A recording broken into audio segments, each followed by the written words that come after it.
Brad Meltzer is a political thriller novelist, nonfiction writer, TV show creator, and comic book author. We're here tonight to celebrate the release of his latest addition to his best-selling Culper Ring series, The President's Shadow.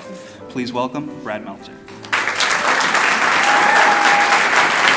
what I want to do is tell you a little about where the ideas come from. I met first ladies in the past. When you meet the first ladies, the one thing you always get is they want normalcy.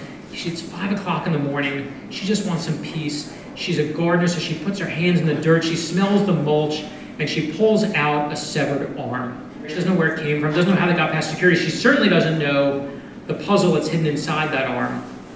But I knew that was the mystery I needed to solve. I knew that one. And my wife is like, you have the sickest dreams of all time. The best thing I can rely on is the Secret Service. They are incredible. I love working with them. I've worked with them for 16 years now. And the first thing I did is I said, I have this arm in the rose garden. What would you do if you wanted to investigate? What would you really do?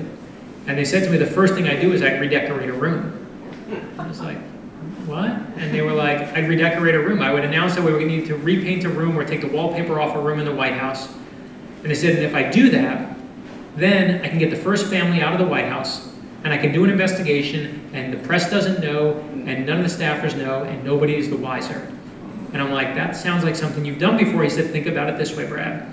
He said, Clinton, Bush, and Obama have all renovated rooms in the White House. You have no idea what's been done here in the name of home improvements. Right? I was like, thank you for chapter 2 and chapter 3 and chapter 4, right? I was like, that is gold, right? When I first started writing, I used to think if you wrote a series character, it was because you were lazy. That you ran out of ideas and you just needed to lean on a character.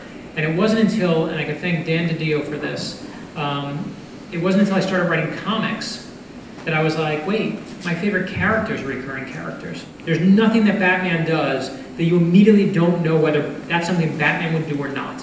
And that's the sign of a good character. You know exactly what he would do in that moment. Who would play Beecher beside me? Whoever they want, man. That's fine. Who I see as Beecher? This question. Sorry.